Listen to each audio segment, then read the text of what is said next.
We've got a perfect farm today on Boss Rush 500 Day 6, so if you need renown, or you want renown, this is the day to do it. So we're running with 3 Artillery Strike Mercenaries. Their equipment does not matter at all. The only equipment that does matter is that you run Counter Rune here on Medivh, and then on Hooktusk, you want to either run Prop Knife or no equipment. Just do not use either of these. We don't want the extra health, and we don't want to start as a fighter. So let's go ahead and get into the bounty, and I'll show you why this is such an amazing farm day.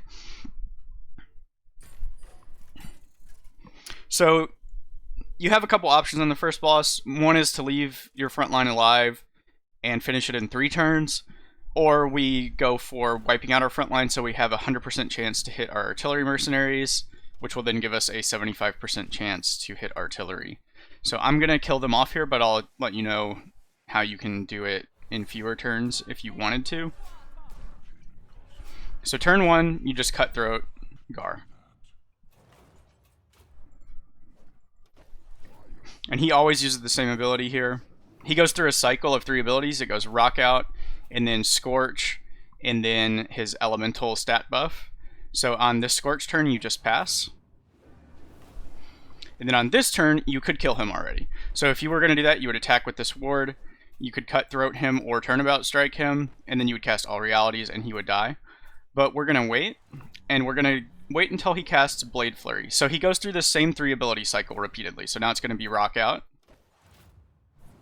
And now it's either a Scorch or a Blade Flurry. So every Scorch cast after the first is a 50% chance to be a Blade Flurry. So we could have ended the fight there, but we got unlucky, so it was a 50-50 there. So now we're going to roll until we get the next Scorch. So now this will be a Rock Out. Now this is either a Scorch or a Blade Flurry. We lost the flip again. So this is where killing off your front line can take a little bit of time, but it doesn't take very long because, as you see, we're just passing turns. Now here's another chance. Missed again.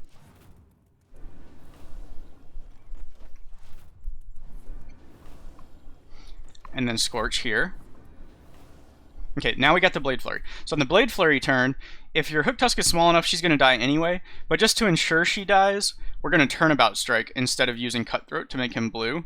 And you're going to cast your All Realities. You don't need to act with Medivh. You could shoot your Hooktusk if she's like really huge. And then you attack with your Counter Ward. And then this will turn him blue, make everybody on your team red, and the Blade Flurry wipes your board.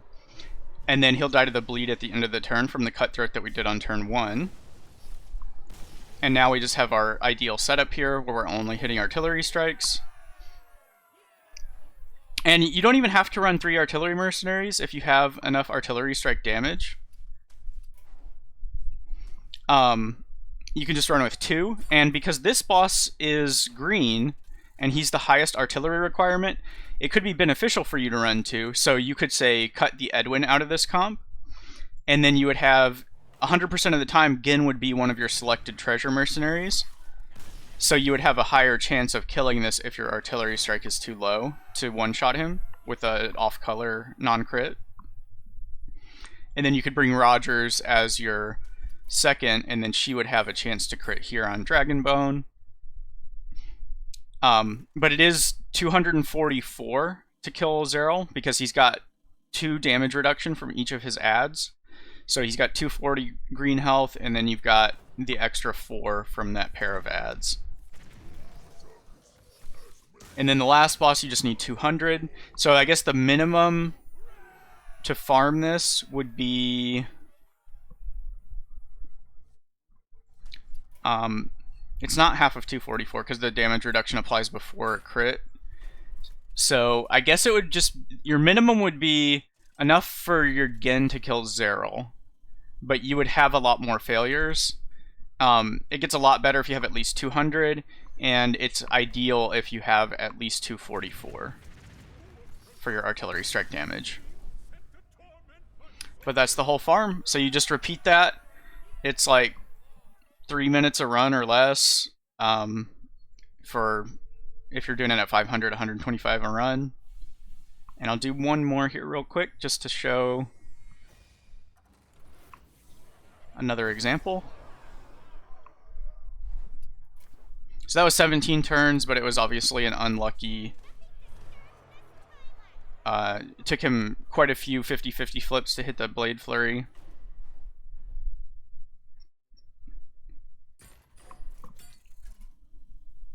So hopefully we'll get it on... It's turn 5 is the first opportunity he can Blade Flurry. Because that very first Scorch on turn 2 is always a Scorch, but after that it's a flip. You click away those anomaly cards to make it go faster.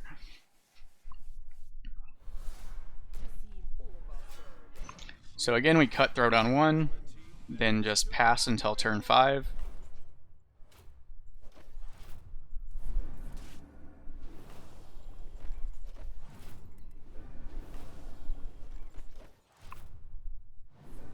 And then the Elemental Core, and then a Rock Out, and now here is our first chance at a Blade Flurry, and we got it.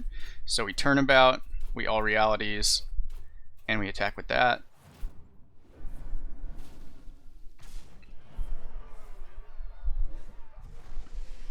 So this is your minimum turns for wiping out the front line.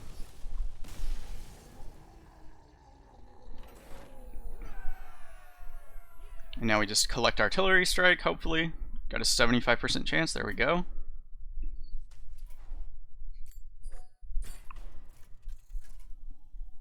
And that's a win. So if you want Renown, this is the time to get it. Just jam these runs, as many as you can between now and when this goes away on Tuesday at reset time. And this ends up being... It's more now, so I could get... When we had this farm 2 weeks ago, I was getting like 1,800 renown per hour was kind of my peak. It depends on your RNG with hitting Artillery Strike a bit, but I think you can get north of 2,000 an hour with this if you had good Artillery Strike luck for that hour. And your minimum...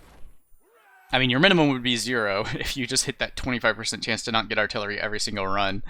But realistically, I think you get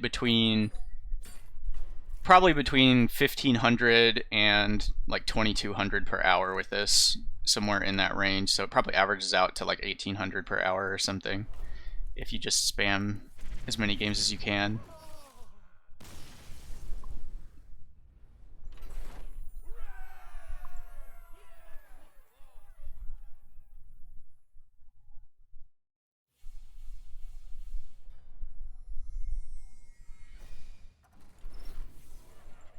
Alright, there's your Garr farm.